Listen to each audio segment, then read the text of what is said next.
جنہوں کی حقیقت تو انکار نہیں کیا جا سکتا، توڑ کے سوچ کے اور سمجھ کے بولے ہیں، جو کلمات کی بنیاد پر، ایک جملے کی بنیاد پر بندہ بعض دفعہ جہنم کی گہرائی میں گر جاتا۔ رسول اللہ صلی اللہ علیہ وسلم کی حدیث ہے، آپ نے فرمایا کہ کوئی شخص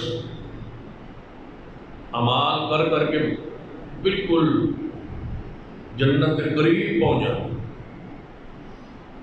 اس سے اور جنت کے درمیان صرف ایک بالش کا فرق رہا ہے، اچانک اس کی زبان جو کوئی ایسا جملہ سخت زہریلا نکلتا ہے، اللہ تعالیٰ اس کو جنت اس بالکل قریب پہنچ کے شخص وہاں سے ہٹا کے جہنم کے اندر کرا دے، صرف ایک جملہ۔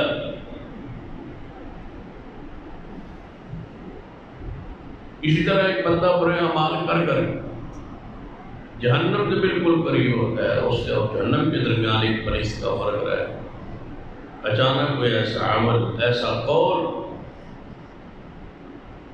زبان پہ نکلتا ہے کہ اللہ وہاں سے اٹھا کے ہٹا کے جنت کا وارث۔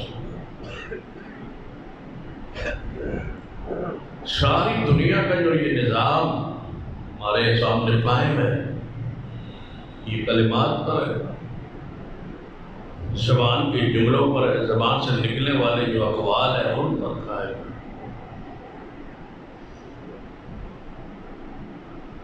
اس کی حقیقت کو کوئی شخص انکار نہیں کر سکتا۔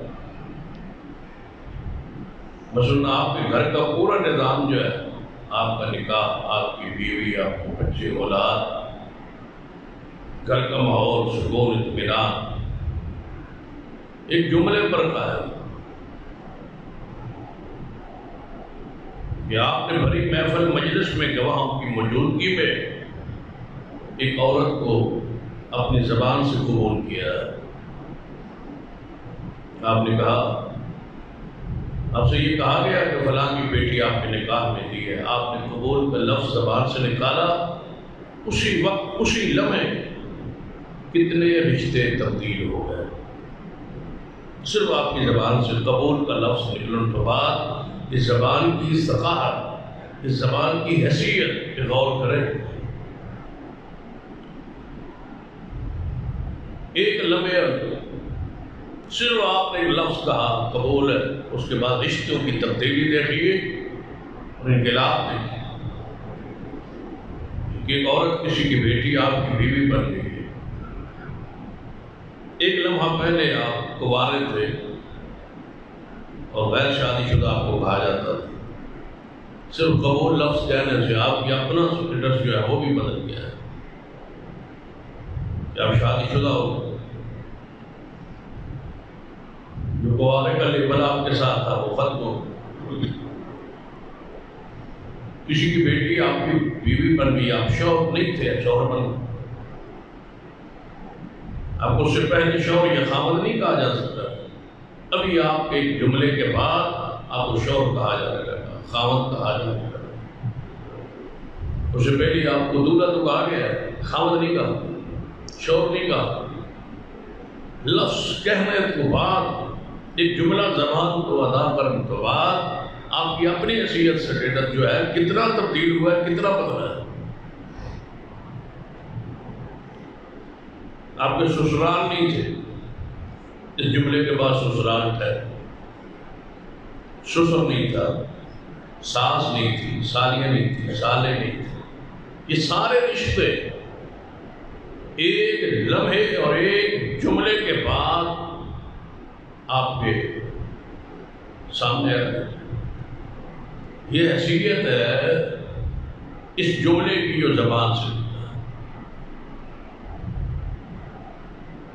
تو جس طرح ایک لفظ سے یہ ساری حیات پوری کیفیت تبدیل ہو گئی، تو ذرا باقی جملوں بھی غور کر دیا۔ مثلا یہ گھر ہنستا بستا اچانک کسی زبان کے 4 حروف پر مشتمل ایک لفظ طلاق کہنے سے اب رشتے ٹوٹنے لگے. وہی جو رشتے بنے تھے جس کی بنیاد پر آپ باپ، شوہر اور دیگر رشتے قائم ہوئے تھے، اب وہ ٹوٹنے لگے. چار حروف پر مشتمل ایک لفظ طلاق آپ نے کہہ دیا، اسی لمحے نکاح ٹوٹ گئے. جو بیوی تھی وہ مطلقہ ہو گئی، وہ عدت میں چلی گئی. وہ ساس، وہ سسر، وہ سارے سالے، وہ جو رشتے بنائے تھے وہ سارے ٹوٹ رہے ہیں جملے سے. تو آپ کی زبان کی یہ حیثیت ہے، اسی کے رشتے بن رہے ہیں، اسی سے ٹوٹ رہے ہیں، اسی سے جڑ رہے ہیں، اسی سے الگ ہو رہے ہیں. تھوڑا سا آگے تو ماہ رمضان ابھی گزرا ہے. پورے ملک، پوری امت نے ایک شخص کے کہنے پر ماہ رمضان کو ماہ رمضان سمجھا اور رمضان کے روزے شروع ہو. آپ میں سے کسی نے چاند نہیں دیکھا ماہ رمضان. ایک شخص نے اعلان کیا شعبان ختم ہو گیا، ماہ رمضان کا چاند ہم نے اپنی آنکھوں سے دیکھ لیا. پورے ملک کا، پورے علاقے کا ایک پورا نظام جو ہے بدل گیا. یہ حالت عید الفطر کی رات کی. چاند دیکھا، بندوں نے گواہی دی، اور اس سال تو آپ کے علم میں کہ رات 10-11 بجے تک ہم اس حالت کیفیت میں تھے کہ سحری ہو گئی. 11 بجے اعلان ہوا، وہ سارا نظام بدل گیا، صبح عید ہے. اس پر، زبان پر، جملوں پر، یہ ساری چیزیں حقائق ہیں جن کا آپ انکار نہیں کر سکتے. تو آپ کے جملوں کی جب یہ حیثیت ہے تو پھر ان جملوں پہ غور کریں. جس قوم کا گزشتہ خطبہ ذکر ہوا یہودیوں کا، عیسائیوں کا، انہیں جو خاص یہودی جو ہے یہ جملے ایسے گھڑتے اور ایسے بناتے تھے جن کے بیک میں، جس کے پیچھے سیاق و سوال ایک پوری کہانی ہوتی.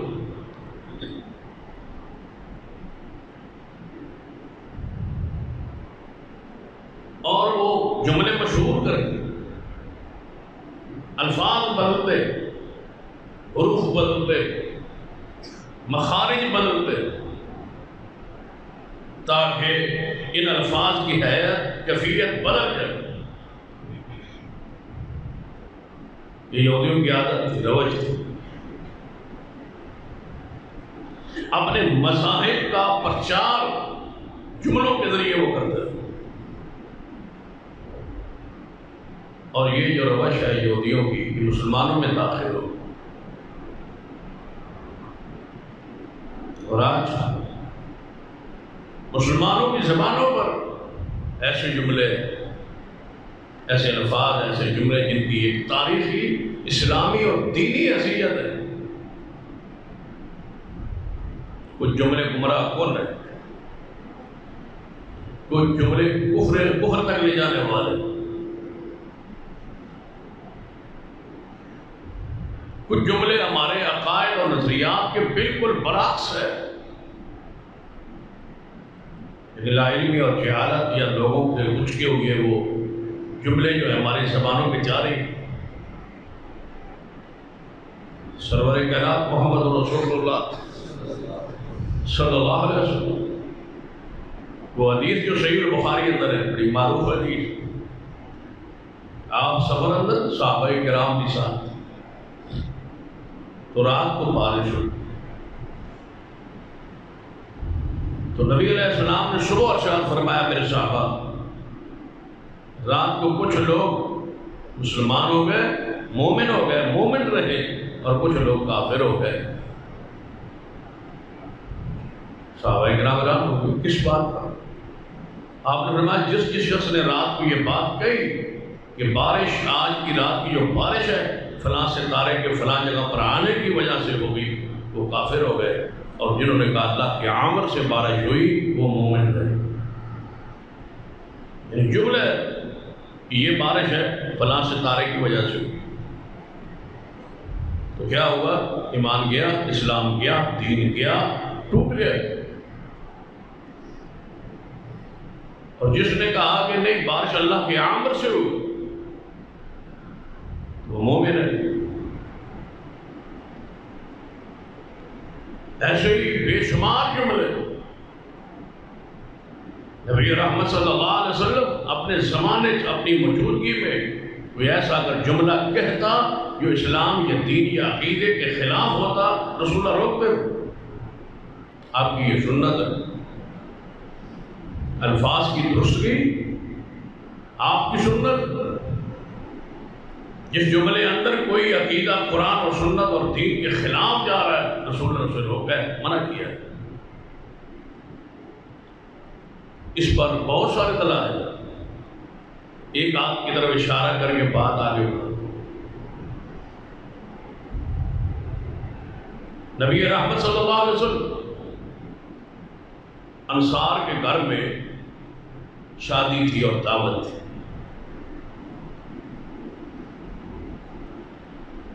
شادی کے متعلق دعوت، انصار کی عادت تھی، رواج تھا، جب شادی ہوتی سارے خاندان کی بچیاں چھوٹی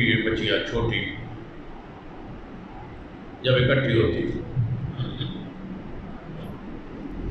تو وہ آپس میں گیت گاتی کھیلتی، تو دف لے کے وہ بجاتی تھی، کٹکھٹاتی تھی، اس میں آواز ہوتی ہے، ساز نہیں ہوتی۔ یہ دف اور ڈھول میں فرق ہوتا ہے، ڈھول کے دونوں طرف چمڑا لگا ہوتا ہے اور دف کے ایک طرف ہوتا ہے، اس میں آواز ہوتی ہے، دف میں ساز نہیں ہوتا، ڈھول میں ساز ہوتا ہے۔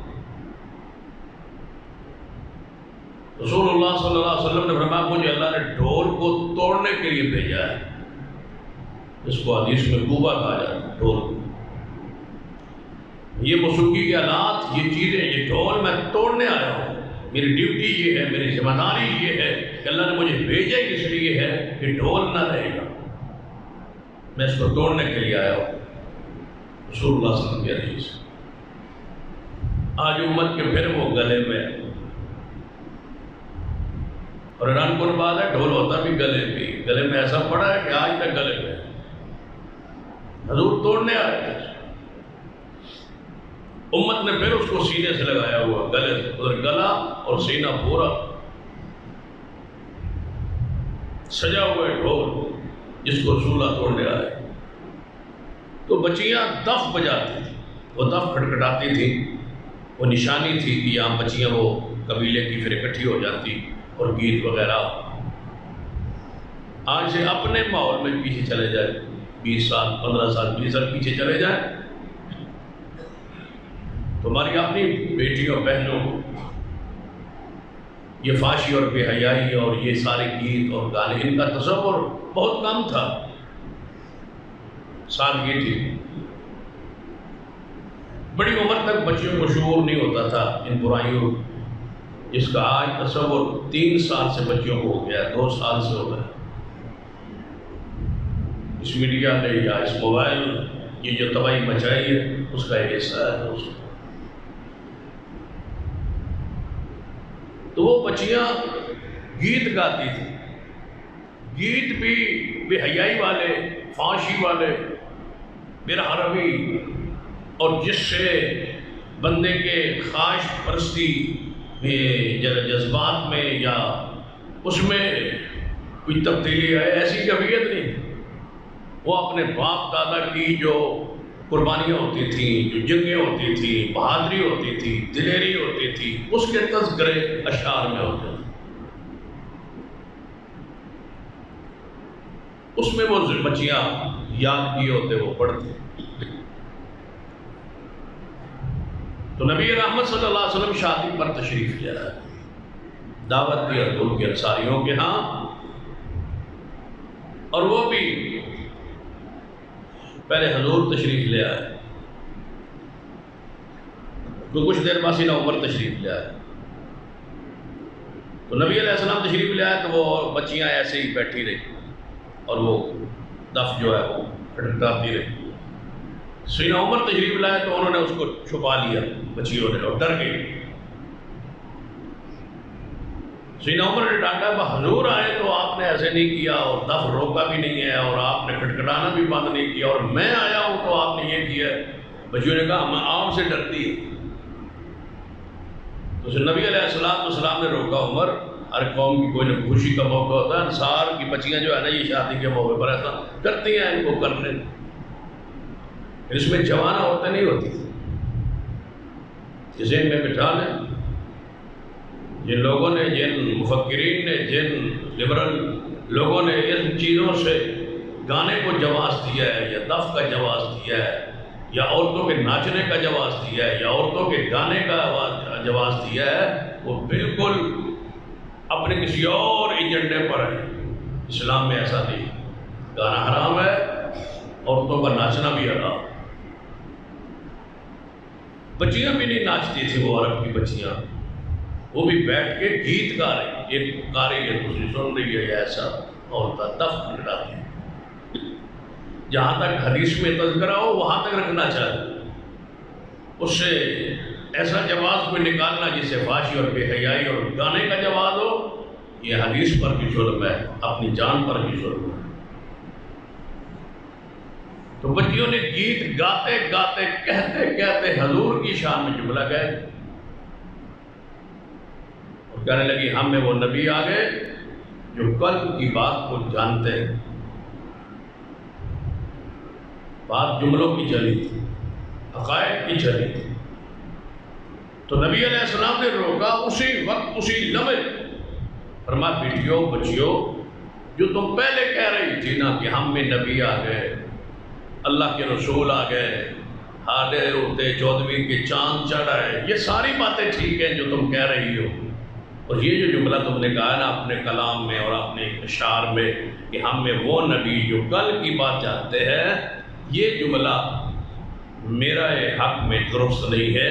کل کی باتوں کو جاننا محمد کی شان نہیں ہے، یہ میرے رب کی شان ہے۔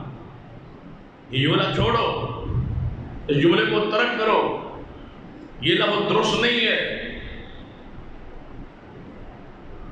تو نبی رحمت صلی اللہ علیہ وسلم نے روکا ہے ایسے الفاظ کے استعمال سے جس سے عقیدے پر زد پڑے، قرآن اور حدیث کے کسی عقیدے پر زد پڑے، روکا ہے۔ اب یہ جملہ قرآنی آیات کے خلاف تھا، کہنے والی بچیاں چھوٹیاں تھیں، چھوٹی بچیاں، فوری روکنے کی ضرورت کیا تھی؟ موقع شادی کا تھا، جو دف کی جواز تھا حضور نے، سیدنا عمر نے روکا ہے، آپ نے اس کو منع کر دیا ہے کہ نہیں نہیں آپ ذرا رہنے دیں، بچیاں کھیل رہی ہیں تو ان کو کھیلنے دیں۔ سیدنا عمر نے یہ سمجھا تھا کہ دف بھی نہیں بجانا، تو آپ نے فرمایا نہیں، یہ بچیاں ان کو کھیل رہی، ہر قوم کی خوشی ہوتی ہے، ان کی یہ خوشی ہے، ان کا یہ رواج ہے، ان کو کر رہے ہیں۔ لیکن نبی علیہ السلام نے اسی لمحے جس میں روک رہے تھے سیدنا عمر کو کچھ نہیں کہنا، جب جملہ وہ کہا جو قرآن کے خلاف ہے، جب وہ جملہ آیا جو حدیث کے خلاف ہے، جب وہ جملہ آیا جو رسول اللہ کی شان کے خلاف ہے، رسول اللہ نے روکا، منع کیا، فرمایا نہیں بچیوں یہ جملہ میرے حق میں درست نہیں ہے، کل کی بات اللہ جانتا ہے، یہ ہم پہ واجب ہے، فرض ہے، ضروری ہے کہ ہم ایسے جملوں سے پرہیز کریں اور روکیں جو قرآن اور دین اور حدیث اور شریعت کے خلاف زبان زد عام ہیں، چل رہے ہیں، اٹھے ہوئے جملے ہیں۔ اس پر ایک اور دلیل دیکھیں، پھر بات آگے نبی کائنات جناب محمد رسول اللہ صلی اللہ علیہ وسلم تشریف فرما، یہ شخص آیا اور اس نے آ کے ایک بات کہی، مشہور حدیث ہے صحیح البخاری وغیرہ میں، کہ وہ ہوگا جو اللہ اور اس کا رسول چاہے گا، وہ ہوگا جو اللہ چاہے، اللہ اس کا رسول جو چاہے وہ ہوگا۔ اب بتائیں کہ ہمارے جملے کہاں ہیں؟ یہ آنے والا کون ہے؟ صحابی رسول ہے، زیر تربیت اصلاح ہو رہی، حضور کے سامنے تشریف لائے، حضور کی موجودگی میں کہتا ہے وہ ہوگا جو اللہ اس کا رسول چاہے گا۔ یا رسول اللہ نے اس کو برداشت کیا ہے، میری تعریف کر رہا ہے، میری شان بیان کر رہا ہے، میری شان کو بڑھا رہا ہے۔ ماحول تو یہ کہتا ہے نا کہ حضور کو خوش ہونا چاہیے، راضی ہونا چاہیے۔ حضور فرماتے ہیں ٹھیک ہے، میری تعریف کر رہا ہے، حضور سے محبت کرو تے انے وار کرو تے کوئی حد نہیں، جی میں تھوڑا دل کرے کرو۔ یہ تصور آج ہمارے معاشرے میں موجود ہے کہ حضور نے محبت اندے وار محبت کرے، جتنی محبت کرنی اور جو کہنا ہے کوئی بات نہیں، یہاں جو تمہارا دل کہے گا ایسی بات۔ محبت ہو حضور سے، اتنی ہو محبت کہ اپنی جان سے بھی زیادہ ہو، ایمان ہوندہ ہی تھا ہے، مکمل ہی تھا، یہ اپنی جان سے بھی زیادہ محبت مصطفیٰ کی ذات کے ساتھ ہو۔ لیکن اس کا یہ معنی نہیں ہے کہ رسول اللہ کو محبت میں، عقیدت میں، پیار میں اللہ کا درجہ یا اللہ کی صفات ہے، اللہ کا بھی حق ہے، اس کی بھی صفات ہے، اس کے بھی اسماء ہے، اس کے بھی کچھ حقوق ہے، اس کا بھی کچھ تقاضا ہے۔ قیامت والے دن اس کے بارے میں کوئی سوال ہوگا۔ جہاں شان رسالت، مقام رسالت، عزت رسالت، فطرت رسالت ہے، وہاں اللہ کی عزت، اللہ کا مقام، اللہ کی شان، عقیدہ توحید بھی ہے۔ یاد رکھنا محمد رسول اللہ صلی اللہ علیہ وسلم جملہ حق ہے، لیکن لا الہ الا اللہ کے بعد ہے۔ عقیدہ رسالت ہے لیکن عقیدہ توحید کے بعد ہے۔ رسول اللہ کی ذات ہے لیکن اللہ کے بعد ہے۔ احب الیکم من اللہ ورسولہ، سب سے زیادہ محبت اللہ سے اور رسول اللہ سے۔ پہلے اللہ ہے محبت میں بھی، اور پھر رسول اللہ صلی اللہ علیہ وسلم میں محبت۔ والذین آمنوا اشد حبا للہ، مومن اللہ کی محبت میں سخت ہوتا ہے۔ یہودیوں کی یہ عادت تھی کہ جملے بناتے تھے اور اس میں توہین کرتے تھے اللہ کی اور رسول اللہ کی اور اہل علم کی اور اہل دین کی، اصحاب رسول۔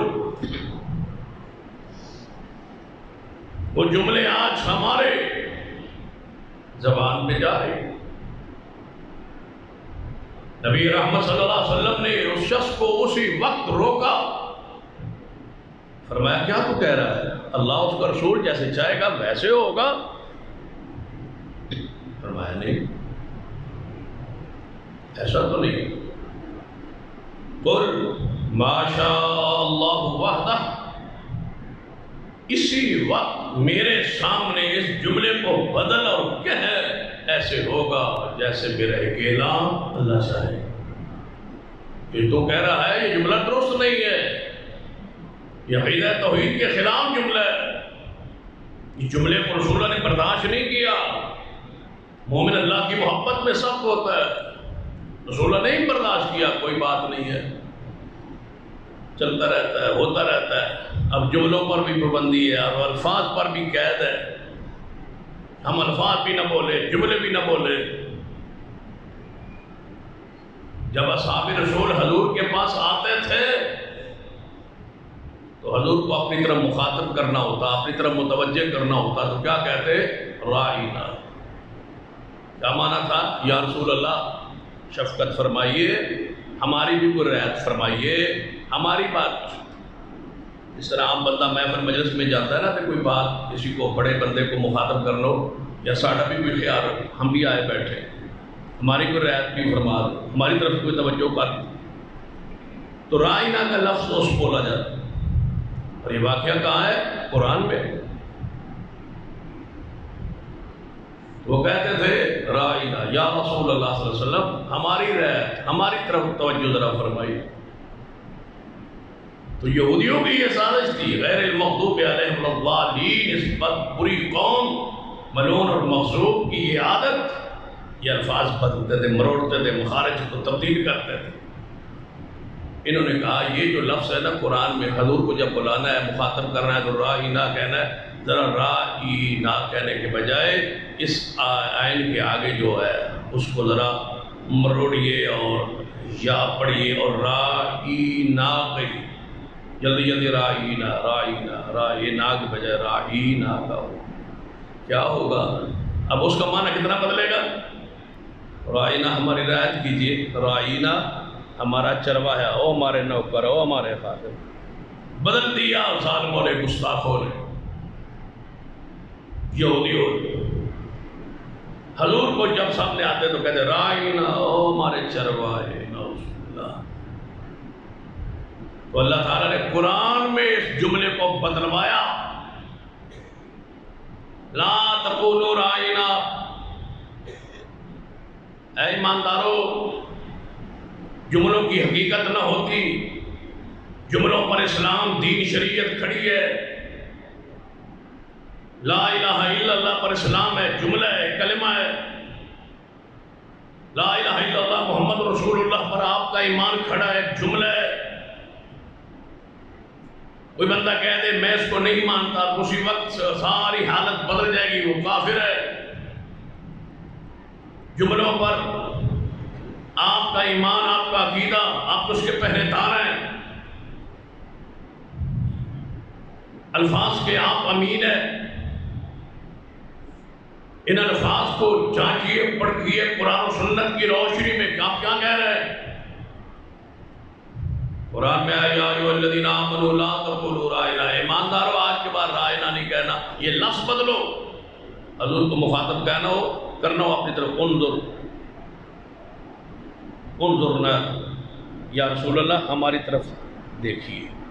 انظرنا کہنا ہے آپ نے، رائنا کہنا ہے، ایسا لفظ ہی بدلو جس کو مروڑ کے کوئی اور معنی جو بھی لینا چاہتے ہیں، ہم اس لفظ کو ہی ختم کر دیتے ہیں۔ لا تقولوا رائنا، آج کے بعد کوئی مومن، کوئی صحابی رسول رائنا نہ کہے قرآن میں، رائنا کے بجائے انظرنا۔ اللہ نے متبادل لفظ دیا، یہ لفظ کہو حضور کو، انظر لنا یا رسول اللہ، یا رسول اللہ ہماری حالت کی طرف دیکھیے، ہماری طرف دیکھیے، توجہ فرمائیے۔ یہ الفاظ کا استعمال ہے آج یہودیوں کے پھیلائے ہوئے کئی الفاظ ہماری معاشرے میں جاری، ان کی شرح۔ پہلے ان الفاظ کی اہمیت کو جانیے، ان کو تولا جائے گا، پوچھا جائے گا، حساب ہوگا، آپ کے ایمان اور عقیدہ ختم ہو سکتا ہے لا علمی اور جہالت میں، لہذا اپنے الفاظ جو بول رہے ہیں اس پر آپ سوچیں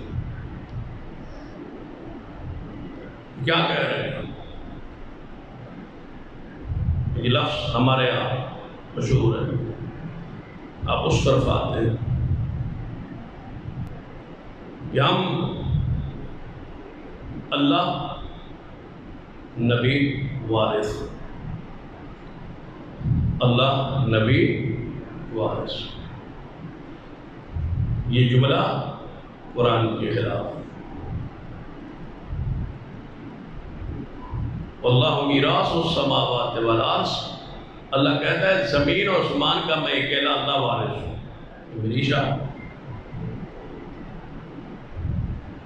اللہ فرماتا ہے میں وارث ہوں آسمانوں کا، زمین کا، میرے علاوہ کوئی وارث نہیں ہے۔ جانتے ہوئے وقت تھا کہ رسول اللہ دنیا میں تشریف فرمان نہیں تھے، زمین بھی تھی، آسمان بھی تھا، مخلوقات بھی تھی، فرشتے بھی تھے، ساری کائنات کا نظام چل رہا تھا جس میں محمد مصطفیٰ کو اللہ نے دنیا میں بھیجا. پھر آپ اپنی عمر پاک پوری مکمل کر کے تشریف لے گئے. نظام چل رہا ہے. یہ اطاعت حضور کی ہے. یہ امت ساری حضور کی ہے. نبوت کا زمانہ حضور کا ہی چل رہا ہے. لیکن یاد رکھیے زمین و آسمان کا وارث کون ہے؟ اللہ. اللہ کے علاوہ کوئی نہیں. ایسے ایسے جملے لوگوں نے کھڑے بنائے. اس کے بیک میں ایک پورا عقیدہ ہوتا ہے. ہمیں کہا جاتا ہے کہ آپ پنج تن پاک کو نہیں مانتے. پنج تن پاک نہیں مانتے ہیں. پنج تن پاک ہم بھی سارے کہتے ہیں جی مانتے ہیں. وہ پانچ تن پاک کا ایک عقیدہ، ایک لفظ، ایک جملہ ہے. اب ہم اس کا انکار تو نہیں کر سکتے. پانچ تن میں کون ہے؟ محمد مصطفیٰ صلی اللہ علیہ وسلم، سیدہ فاطمہ الزہرا، سیدنا علی، سیدنا حسن و حسین. یہ پانچ ہستیاں ہیں جنہیں پانچ تن کہا گیا. اب یاد رکھیں کہ یہ اصطلاح کتاب و سنت کے کسی لفظ کا معنی نہیں ہے. آپ کے ذہن میں ہے کہ پنج اور تن یہ دو لفظ نہ اردو کے ہیں اور نہ ہی عربی کے ہیں. یہ کہاں کے الفاظ ہیں؟ کس زبان کے ہیں؟ یہ فارسی ہے. اور فارسی کس ملک کی زبان ہے؟ فارسی کس ملک کی سرکاری زبان ہے؟ ہماری قومی زبان جو ہے وہ تو سرکاری اور قومی زبان ہماری اردو ہے. سعودی عربیہ جو عرب ریاستیں ہیں ان کی سرکاری اور قومی زبان عربی ہے. پھر فارسی کس کی قومی اور سرکاری زبان ہے؟ یہ ایران کی ہے. تو یہ لفظ پھر کہاں کا ہوا؟ کس نے مشہور کیا؟ کہاں سے شروع ہوا؟ پھر پانچ تن تو فارسی ہے. کسی فارسی نے بنایا ہوگا. وہ اپنا عقیدہ بڑے خاموش طریقے سے داخل کر رہے. اب کوئی انکار بھی نہ کرے. کون نہیں مانتا حضور کو پاک؟ کون نہیں مانتا علی پاک، فاطمہ الزہرا کو، حسنین کو؟ سارے پاک ہیں. لیکن ہمارے نزدیک جو پاکی کا معنی ہے وہ اور ہے. جنہوں نے یہ لفظ بنایا ہے ان کے نزدیک پنج تن پاک کا معنی اور ہے. وہ کہتے ہیں یہ پانچ معصوم ہیں، باقی سارے گناہگار ہیں. یہ پانچ تن جو ہے یہ معصوم ہے. ہمارا عقیدہ کیا ہے کہ سیدنا علی، فاطمہ، حسن و حسین پاک ہیں.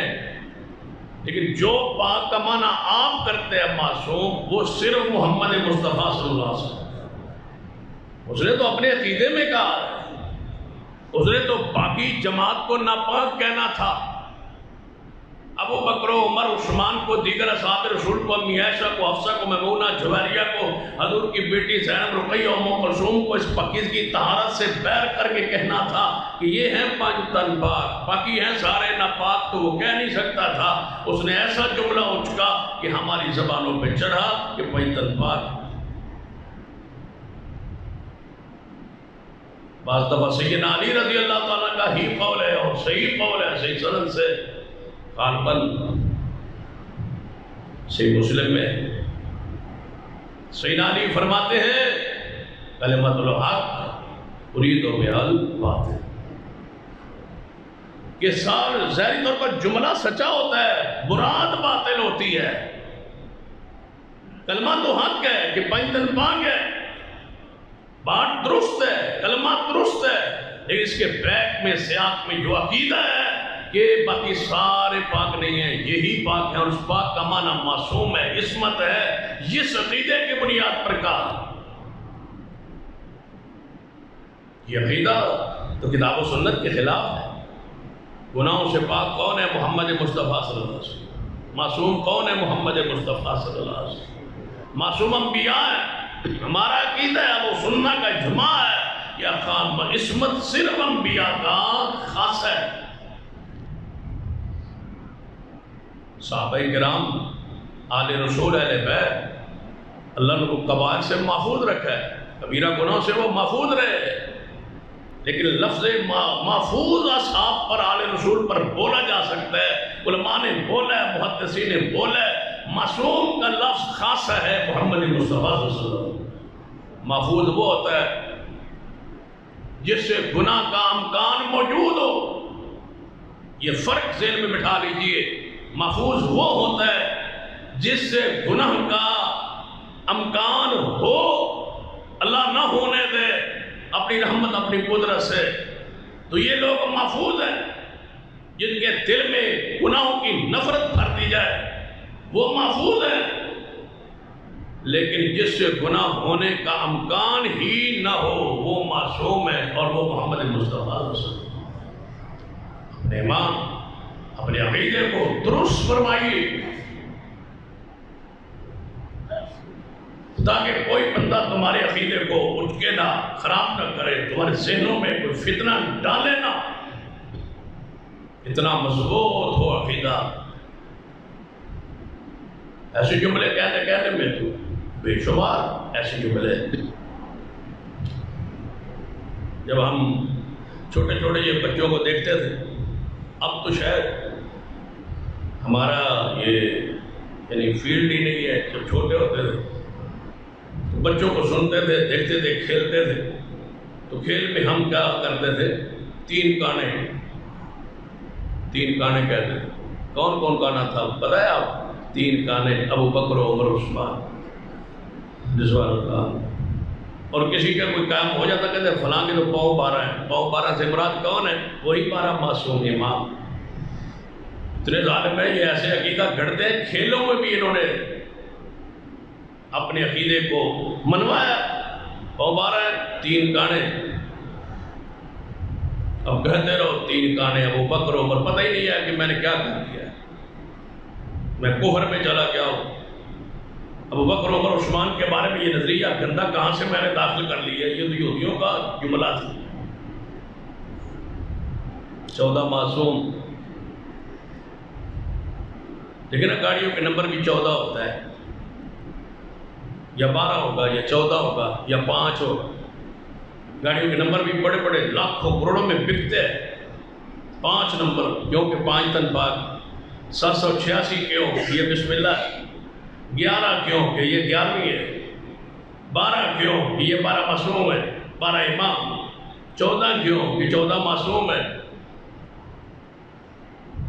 یہ سارے جملے انہوں نے بنائے ہوئے، ہمارے بیچارے اہل سنت اہل حدیث بولے والے کوئی ایسی بات کرتے ہی اتنے چلا کے ہوں۔ یہ گاڑی جا رہی ہے، 12 نمبر ہے، یہ 14 نمبر ہے، 14 معصوم ہے۔ کالی گاڑی لے لے تو لینے والے آ جائیں گے، 14 کا نمبر ہو تو ہو سکتا ہے گاڑی کی 2-4 لاکھ قیمت ہی بڑھ گئی، کوئی نہ کوئی تو ہمیں مل جائے گا جو کہے گا 14 نمبر گاڑی تو میں دے دو۔ یہ 14 نمبر جو ہے نا، یہ خاص نمبر ہے، بابرکت نمبر ہے۔ اس سے مراد 14 معصوم ہے۔ کون 14 معصوم؟ محمد مصطفیٰ صلی اللہ علیہ وسلم، سیدہ فاطمہ الزہرا، سیدنا علی، سیدنا حسن، سیدنا حسین، زین العابدین، امام باقر، امام جعفر صادق، امام موسیٰ کاظم، امام علی رضا، امام حسن عسکری، امام نقی تقی، امام مہدی، یہ 14 معصوم ہیں جو انہوں نے اپنے عقیدے میں بنائے۔ 12 ان میں سے 2 نکال دیں، نبی پاک علیہ السلام کی ذات کو اور فاطمہ الزہرا کو الگ کر دیں، پیچھے کتنے رہ گئے؟ 12 امام۔ باقی اماموں کو نکال دیں، صرف رسول اللہ کو، فاطمہ کو، علی کو، حسن حسین کو رکھے، تو یہ کیا ہو گیا؟ 5 تن۔ ایسے ایسے جملے کئی گاڑیوں کے پیچھے لکھا ہو کہ جنت حسین، اب گاڑی کے پیچھے لکھا جنت حسین، تو انہوں کچھ نہیں ہوا، پورا اپنا عقیدہ بیان کر گیا، پڑھا گیا اپنا عقیدہ، بتلا گیا عقیدہ۔ سانو تو شرم آتی دکان تے بھی کوئی جملہ لکھنے پر گاہک نہ کٹ جان، یا ایو یا قیوم بھی نہ لکھ دے، توحید کا جملہ بھی نہیں لکھتے۔ کئی کسی کی دکانوں سے کوئی جملہ توحید والا کو سٹیکر لگا کے اور کھاڑ دیا، پتہ نہ لگ جائے اسی واقعی ہے۔ وہ تو چلتا چلتا گاڑی کے پیچھے لکھ گیا ہے کیا؟ جنت حسین۔ کیا مانا؟ اب کون انکار کرے کہ حسین جنتی نہیں ہے؟ بناتے ہوئے جملہ بڑے سوچ کر پر کوئی انکار بھی نہ کرے۔ جنت کے نوجوانوں کے سردار ہیں حسین، کوئی شک نہیں۔ حسین رضی اللہ عنہ جنت کے وارث ہیں، جنت میں جائیں گے، اعلیٰ ترین درجے پر ہے۔ لیکن جنت حسین کی اس کے پیچھے ایک عقیدہ ہے کہ جنت حسین اس کا مالک ہے، جس کو چاہے دے، جس کو چاہے نہ دے۔ جنت حسین، جنت میری ہوئے تو میں جنوں چاہواں دے، جنت تہاڈی ہوئے تو تسی جنوں چاہو دیو، جہی زمین تہاڈی ہے، ملکیت تہاڈی ہے، پلاٹ تہاڈا جنوں تسی چاہو دیو۔ جنت کس کی ہے؟ حسین۔ قرآن پڑھیے، حدیث پڑھیے، کیا یہ جملہ ٹھیک ہے؟ پڑھ لیجیے وہ قرآن پاک کا واقعہ، احد کا میدان ہے، سرور کائنات جناب محمد صلی اللہ علیہ وسلم زخمی، دانت مبارک کا ایک حصہ، ربع چوتھا حصہ دانت کا شہید ہوا ہے حضور کے دانت مبارک۔ تو حضور کا دانت مبارک شہید ہے، خون نکل رہا ہے، حضور کا چہرہ پاک زخمی ہے۔ تو حضور نے فرمایا کاش کوئی قرآن پڑھے، حدیث پڑھے، کوئی اس کے قریب آئے۔ حضور نے فرمایا تھا نا، جب چچا حمزہ کی میت کو دیکھا تھا نا، موصلہ بنا ہوئے ٹکڑے ہو گئے، فرمایا چچا تیری میت پہ کھڑے ہو گئے۔ حضور نے کیا فرمایا تھا؟ چچا جب مجھے اللہ نے موقع دیا، جب مجھے اللہ نے غلبہ دیا، اے میرے چچا تیری میت کو دیکھ کر میری کیفیت یہ ہو گئی ہے، آج تیری میت پہ کھڑے ہو کے محمد وعدہ کرتا ہے اگر مجھے اللہ نے غلبہ دیا تو میں تیرے ایک چاچا کے بدلے 70 بندے ماروں گا۔ کتنے؟ 70۔ اسی وقت وہی آئی، محبوب جی قانون تو ایک کے بدلے، ہمارا قانون تو ایک کے بدلے ایک ہے، آپ فرما رہے ہیں میں 70 ماروں گا۔ یہ جو فرما رہے ہیں میرے محبوب، کاش کوئی قرآن کو پڑھ۔ محبوب سن لیجئے، بدلہ لینا چاہتے ہو اپنے چچا کا تو ایک کے بدلے ایک ہے، اگر صبر کر لو تو تمہارے لیے بہتر ہے۔ پھر جملہ اللہ نے روکا ہے کس کا؟ محمد مصطفیٰ کا۔ ہماری کیا حیثیت؟ اللہ نے اپنے محبوب کو نہیں بولنے دیا، فرما نہیں میرے پیارے یہ جملہ نہیں ہے جو آپ فرما رہے ہیں ایک کے بدلے 70 نہیں، یہ قانون نہیں ہے، میرا قانون یہ ہے، اس قانون پر آپ پابند ہیں۔ فَاسْتَمْسِكْ بِالَّذِي أُوحِيَ إِلَيْكَ، وہی پر جب یہ وہی پر قائم رہیے، وہی سے آگے آپ پڑھ کے فرما رہے ہیں کہ میں 70 ماروں گا۔ 70 نہیں، وہی ایک ہے۔ خاموش۔ کیا فرمایا تھا؟ بیویوں کے پاس بیٹھے، ایک بیوی نے کہا حضور فلاں بیوی کے پاس جو ہے نا وہ شہد پیتے ہیں اور وہاں زیادہ دیر رکتے ہیں، بیویوں کی چاہت ہوتی ہے نا، میرے پاس بھی زیادہ آئیں بیٹھے حضور فلاں کے پاس جاتے ہیں، وہاں وہ عصر کے بعد حضور جاتے ہیں ساری بیویوں کے گھر، وہاں شہد پیتے ہیں، پھر وہاں بیٹھ جاتے ہیں، کچھ دیر زیادہ لگتی ہے۔ تو دوسری بیویوں نے کہا اب آپ کیا کریں حضور؟ تو وہاں بیٹھتے ہیں۔ فرمایا اس کے پاس تھوڑی سی فراوانی ہے نا، اس کو کہیں سے گفٹ تحفہ آ گیا نا شہد کا، وہ حضور کو شہد پیش کرتی ہے، اس کے بدلے اس کو حضور کو بٹھا لیتی ہے، اسے بھی کچھ پروگرام کرنا۔ انہوں نے کہا جب حضور آئے نا تو آپ فرمائیں یا رسول اللہ صلی اللہ علیہ وسلم آج نا آپ کے منہ مبارک سے کچھ نا ایسی بو آ رہی ہے جو آج تک ہم نے محسوس نہیں کی، اس کی کیا وجہ ہے؟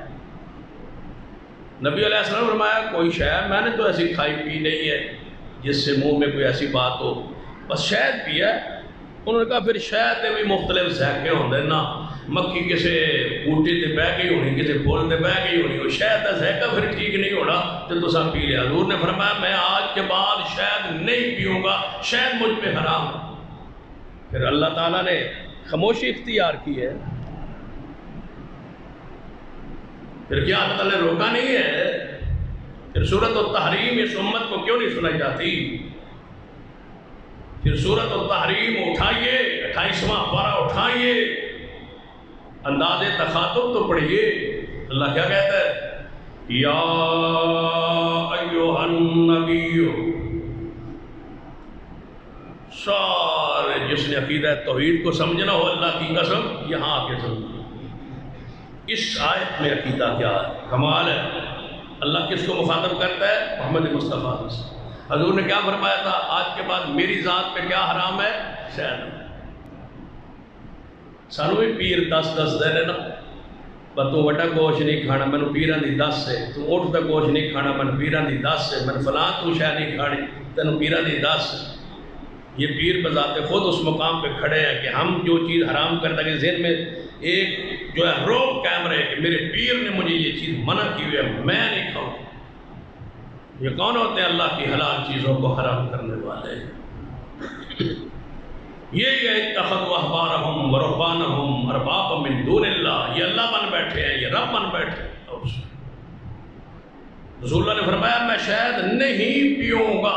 اس جملے پر مواخذہ ہوا ہے قرآن پاک میں، اللہ نے تنبیہ فرمائی ہے، حضور سے مخاطب اللہ ہوتا ہے، یا ایھا النبی، قرآن پاک میں یا ایھا المزمل بھی ہے، یا ایھا المدثر بھی ہے، وما ارسلناک الا رحمۃ للعالمین بھی ہے، یا ایھا النبی انا ارسلناک شاہدا بھی ہے، اور یہ آیت بھی ہے، ذرا یہ بھی سناؤ، یا ایھا النبی انا ارسلناک، یہ تو سب کو یاد ہے نا، تو یہ آیت کون پڑھے؟ یا ایھا النبی،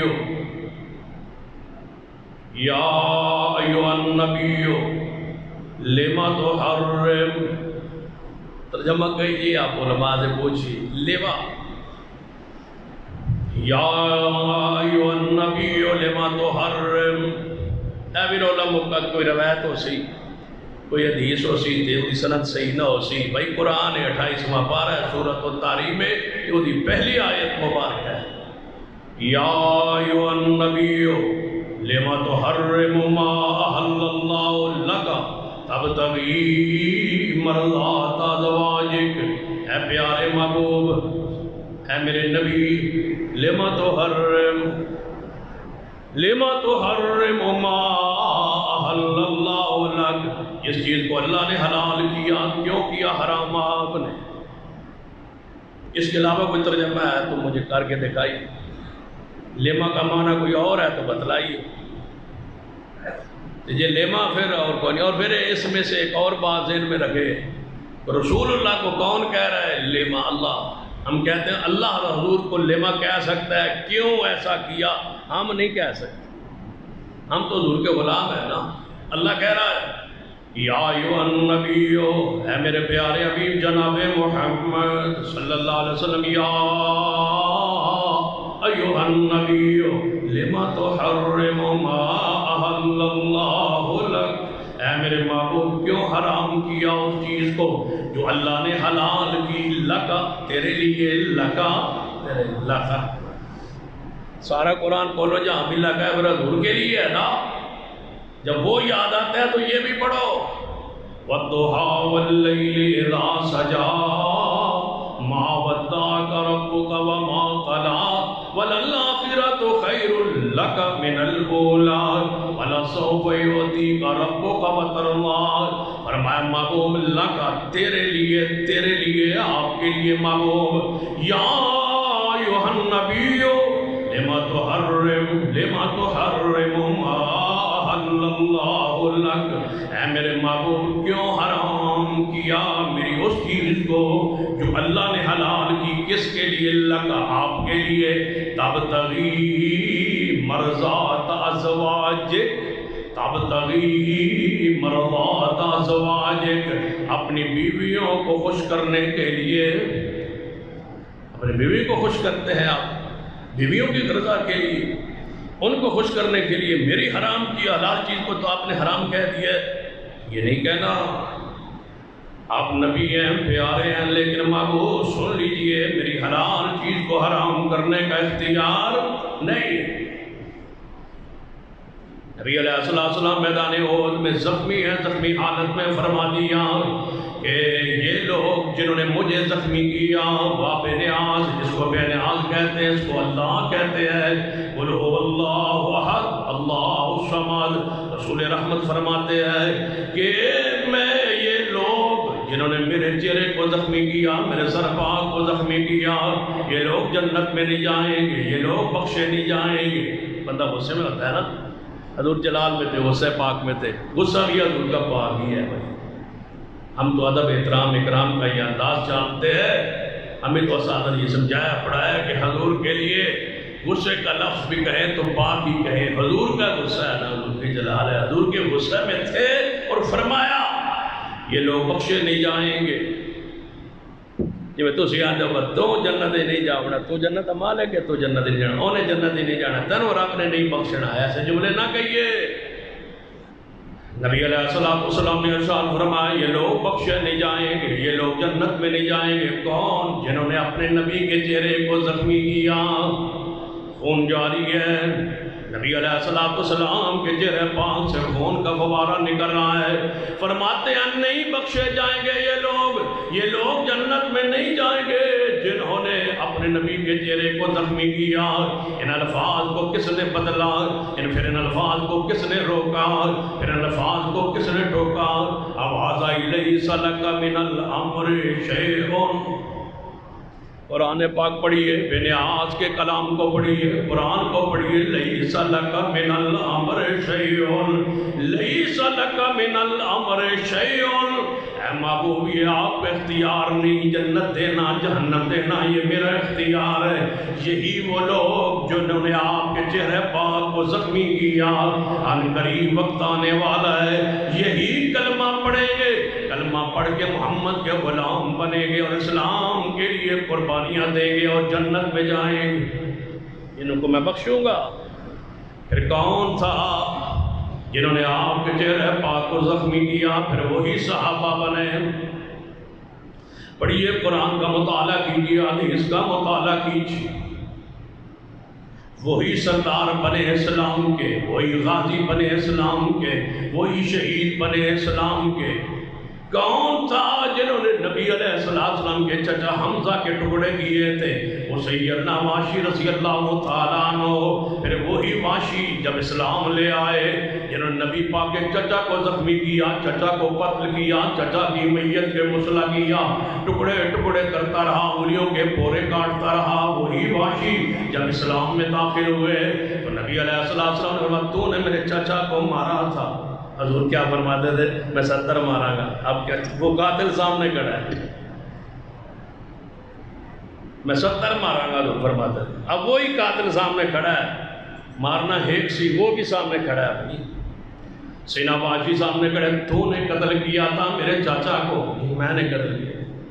تو نے ٹکڑے کیے تھے میرے چاچا کے. جی میں نے کیے تھے. بعض روایات میں آتا ہے کہ واشی جب تو میرے سامنے آتا ہے تو مجھے تکلیف تو ہوتی ہے، پھر میرا چاچا تھا.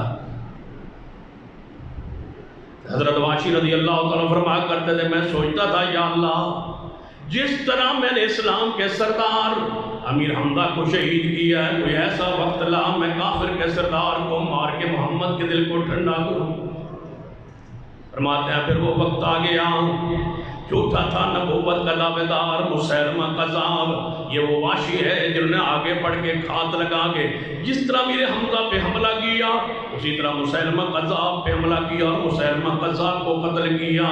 جس کے بعد رسول اللہ خبر دے گئے تھے دو جھوٹے نبی ہوں گے، ایک مسیلمہ کذاب میرے بعد دعویٰ کریں گے. فرمایا یہ ہے مسیلمہ کذاب جنہیں جھوٹے نبوت کا دعویٰ کیا، صدیق کے زمانہ خلافت میں قتل کر کے. فرمایا آج میں نے امیر حمزہ کے قتل کا بدلہ لے لیا. الفاظ یا ایھا الذین آمنوا اتقوا اللہ وقولوا قولا سدیدا. لوگوں سچی صاف ستھری بات کتاب و سنت کے مطابق کیا کرو. کوئی ایسا جملہ زبان سے ادا نہ ہو جو شریعت کے قرآن کے حدیث کے خلاف. ہم کسی کی حیثیت کو گرانا چاہیں نا، اس کا مقام گرانا چاہے، پتہ کیا کہتے ہیں؟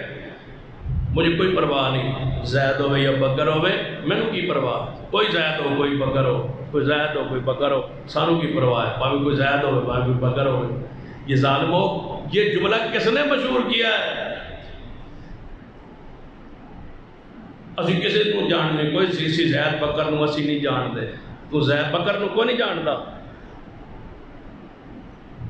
یہ کس نے کہا ہے؟ اتنا سبیل جملہ کہ ہم کسی زید بکر کو نہیں جانتے. کوئی زید بکر ہوئے، کون ہے زید بکر؟ بدماش کس طرح بکر کو بکر کہہ رہا ہے؟ یہ کس کو بکر کہہ رہا ہے؟ ابو بکر صدیق کو.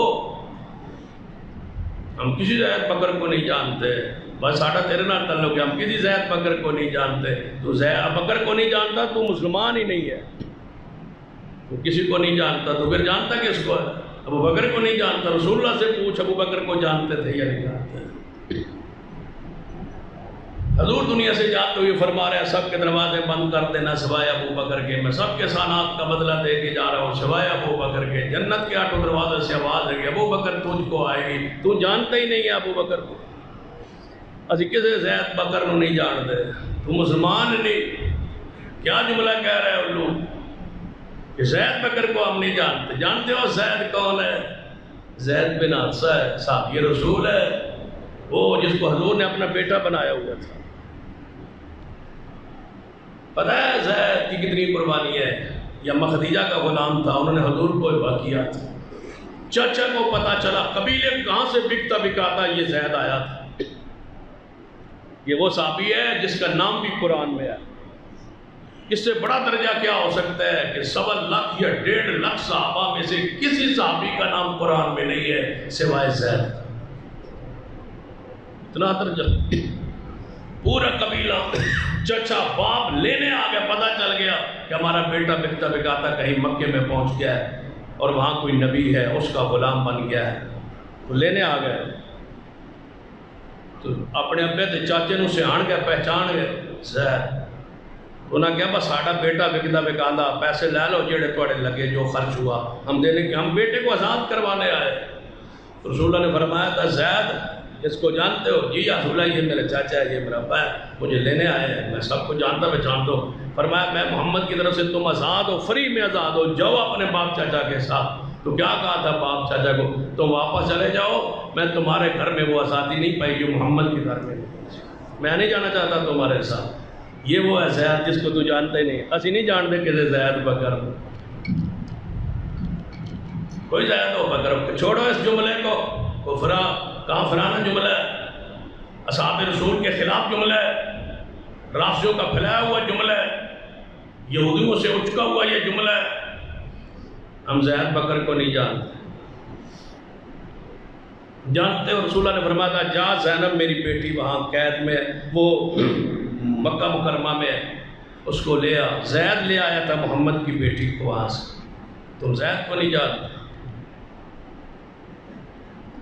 زید وہ ہے جس کے بارے میں قرآن کی کئی آیات نازل ہوئی۔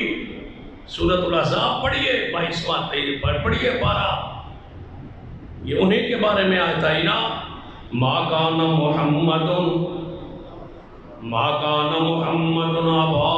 احد من رجالکم ولکن رسول اللہ وخاتم النبیین وکان اللہ بکل شیء علیم۔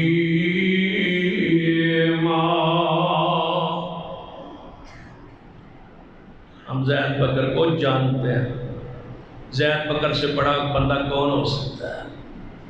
کیا کہنا ہے آپ نے کہ ہم زید کو بھی جانتے ہیں، بکر کو بھی جانتے ہیں، ہمارا ابو بکر ہے، ہمارا زید بن حارثہ ہے، رسول اللہ کا صحابی رسول ہے، جس کا نام قرآن میں ہے، جس کے فضائل حدیث میں ہے، جس کا بیٹا اسامہ بن زید ہے۔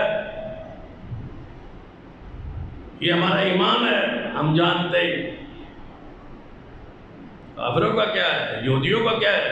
ان کی تو عادت ہے کہ ایسے ایسے جملے بنانا اور امت میں اس کو پھیلانا تاکہ لا علمی میں، جہالت میں وہ جملے کہتے پھریں اور ان کے وہ جملے کچک کے وہ لوگ لے کے پھر رہے۔ ان جملوں سے اپنے آپ کو آپ نے بچانا ہے۔ کوئی بولے تو اس کو روکنا ہے، اس کو ٹوکنا ہے، اس کو منع کرنا ہے کہ ایسا جملہ دوبارہ نہیں کہنا۔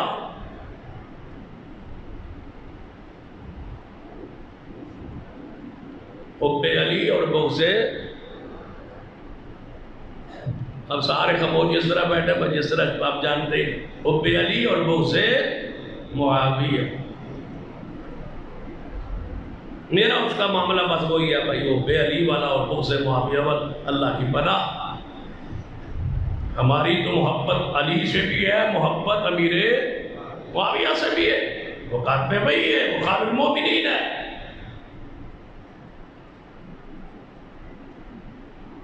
ایسے جملے آپ بولتے کیوں؟ دیکھ وہ کیا اتنی چیزیں ایسی. یہ کھڑے ہوئے لوگوں نے جملے امت میں پھیلائے. وہ پیچھے وہ بڑے پروگراموں میں میڈیا پہ چلتا آفتاب اقبال، اس کا کوئی پروگرام بھی ہے خاص، پتہ نہیں اس کا بدبخت کا کیا نام ہے اس کے پروگرام کا. اس میں صحابہ کو اس نے کیا کہا، وہ ڈرامہ کرتے کرتے لیٹے، اس نے کہا تم تو وہ صحابہ کے طرح عہد میں جس طرح لیٹ کے مال لوٹ رہے تھے تم بھی ویسے ہی لیٹ رہے تھے. اس کو نہیں پتا کہ میں کیا کہہ رہا ہوں. لوگوں کو میڈیا پر بٹھا دیا گیا، جاہلوں کے سردار اور رسول اللہ کے صحابہ کو برا کہا. اب نیا کام شروع ہوا ہے آپ کے علم میں کہ لاہور میں ایک ریسرچ سینٹر بنا ہے، اس کا نام ہے شیخ ابو الحسن شاذلی ریسرچ سینٹر. خاتون اول جو ہے ہماری وزیر اعظم کی بیوی صاحبہ، اس نے وہاں افتتاح کی. وہ کہتی ہے ریسرچ سینٹر ہونا چاہیے، اس کا نام شیخ ابو الحسن شاذلی ہونا چاہیے. یہ نام رکھے، نہ پاکستان کا ہے نہ ہندوستان کا ہے، صوفی گزرا ہے مصر کے علاقے. اس کے اپنے عقائد تھے، اپنے نظریات تھے، وہ صوفی تھا.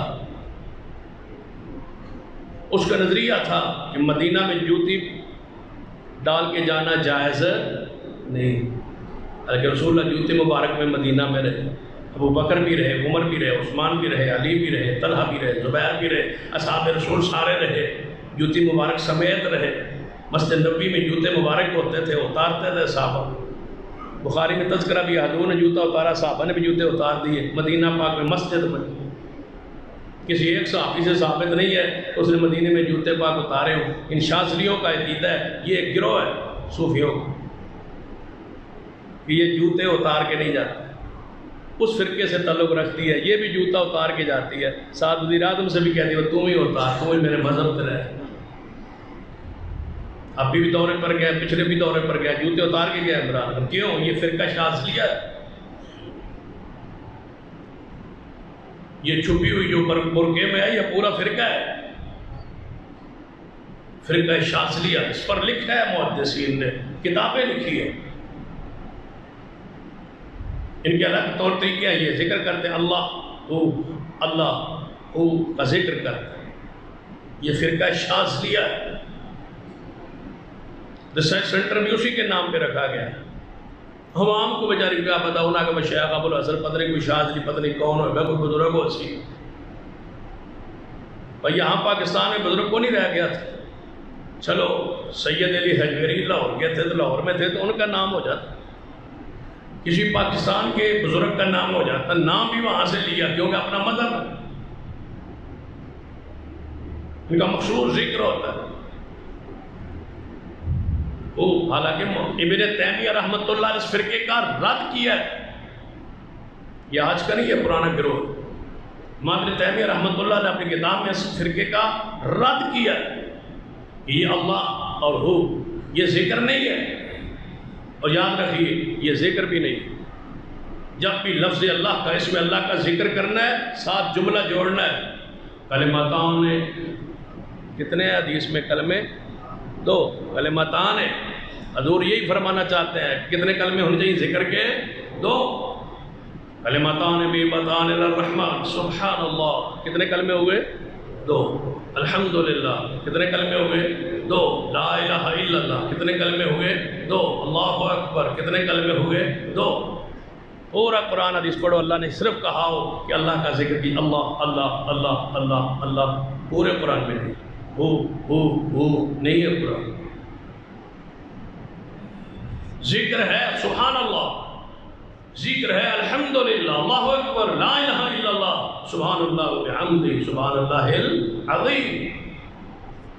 صرف نام پاک کا اللہ اللہ اللہ اللہ یہ ذکر نہیں ہے. قرآن میں، حدیث میں، دین میں، شریعت میں رسول اللہ نے ایسا نہیں سکھلایا. ان شاذلیوں کا یہ ذکر ہے. پھر وہ دل بنا ہوتا ہے اور پھر وہ آنکھیں بند کرتے ہیں، اس پہ ضرب لگاتے ہیں. یہ پوری حکومت ہی اسے فرقہ شاذلیہ کے اس عقائد پر چل رہی ہے. جادو ٹوٹکے یہ اس گروہ کا حصہ ہے شاذلیوں. ان کی علامت ہے کہ یہ مدینے میں جوتی پہن کے نہیں جاتے. ان کی علامت یہ ہے وہ شاذلی جس کے ریسرچ سینٹر بنایا گیا، پروموٹ کر رہی ہے وہ اپنے گروہ، اپنے فرقے، اپنے ذات کو، اپنی سوچ کو اسلام پر ریسرچ کی. جنہیں صوفیوں پر ریسرچ کیوں کرتے ہو؟ صوفیزم پر ریسرچ کرے، قرآن پر ریسرچ کرے، حدیث پر ریسرچ کرے. قوم کو آگے لے جائے، قوم کو پیچھے لے جاتے ہو. وہ صوفیوں کے تذکرے، ملنگوں کے تذکرے، مجذوبوں کے تذکرے، وہ کیسے اسلام پھیلاتے تھے قوالیوں کے ذریعے، ڈھولکی کے ذریعے. تائیں تو مولوی نے کیا وہ بھی شاذلی فرقے کا ہے کہ تہاڈے مولوی قرآن پڑھ کے وہ دین نہیں پہنچایا جڑا ساڈے بزرگاں ڈھولکی بجا کے دین پہنچایا. آدھا قرآن پڑھ کے تسا نہیں دسیا دین جڑا ساڈے بزرگاں ڈھولکی نہ دسیا. یہ ڈھولکی والا دین یہ شاذلیوں کا ہے. اس فرقے کو گروہ پروموٹ کیا جا رہا ہے. آپ سوئے ہو گے یہاں بیٹھے. لہذا ان جملوں پر پوری نگاہ رکھی اور انشاءاللہ اسی پر آگے جو جملے اور ہیں ثقیل عقیدے اور نظریے اس کو آئندہ جمعہ باز کریں. اقول قولی ھذا واستغفر اللہ لي ولکم ولسائر المسلمین واخر دعوانا الحمد للہ.